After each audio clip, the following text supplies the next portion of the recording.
Hello guys, welcome back to our channel. If you are trying to remove the reservoir from your Waterpik water flosser for cleaning, refilling or maintenance and it feels harder than expected, do not worry because the process is usually much easier than many people think. Sometimes the Waterpik water flosser reservoir feels stuck in place, while other times people are unsure whether it should lift, slide or twist during removal. Since the reservoir design can feel snug to help avoid leaks, learning the correct way to remove it can make everything much smoother.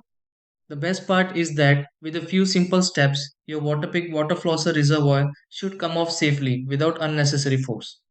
In this video, let's go through several easy steps to remove a Waterpik water flosser reservoir. Try these. Step 1. Turn off the Waterpik water flosser and unplug it before removing the reservoir safely. Step 2. Check how the reservoir sits on the Waterpik water flosser before trying to lift it. Step 3. Hold the reservoir on the Waterpik water flosser firmly using both hands carefully. Step 4. Lift or slide the reservoir from the Waterpik water flosser gently without forcing it. Step 5. Inspect the reservoir removed from the Waterpik water flosser if cleaning or refilling is needed.